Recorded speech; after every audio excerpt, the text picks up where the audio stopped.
فوقكم الطور وخذوا آتيناكم بقوة واسمعوا قالوا سمعنا وعصينا وأشربوا في قلوبهم العجل بكفرهم قل بئس ما يأمركم به إيمانكم إن كنتم مؤمنين. அடுத்த ஆயத்தில் அல்லாஹ் சொல்லுகிறான், மூசாவே நாம் வாங்கிய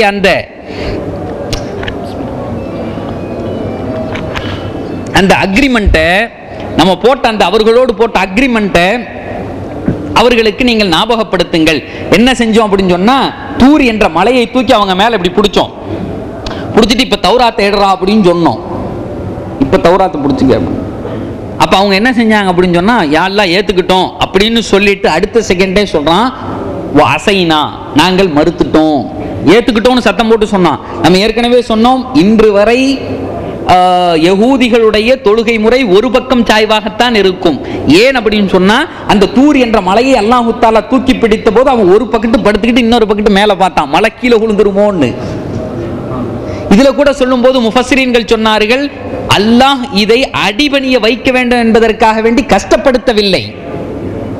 இது ஒரு அடியான் ஏற்றுக்கொள்வதும் ஏற்றுக்கொள்ளாததும் அவனுடைய விருப்பத்தை பொறுத்தது. மார்க்கத்தை அல்லாஹு தஆலா விட்டு தான் வச்சிருக்கான். ஆனா இந்த அளவுக்கு ஏன் அவர்களுக்கு செய்யப்பட்டது என்று சொன்னால், ஒரு சின்ன பிள்ளைய டாக்டர்கிட்ட கொண்டு போறோம், மருந்து திங்கணும்னு சொல்றாரு, கசக்கத்தான் செய்யும், விட்டுருவோமா?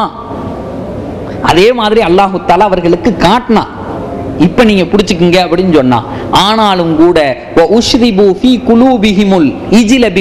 அல்லாஹு தஆலா சொல்றான், அவர்களுடைய இதயத்திலே அந்த மாட்டுக்குட்டியின் கன்றினுடைய பிரியம் ஏற்றப்பட்டு விட்டது. இது ஒரு நீண்ட ஒரு பெரிய ஒரு வார்த்தைக்கு, இதனுடைய விளக்கத்துக்கு நம்ம முஃபஸ்ஸிரீன்கள் நீண்ட விளக்கத்தை எழுதுகிறார்கள். ஏன் அப்படின்னு கேட்டா, எவர்களுடைய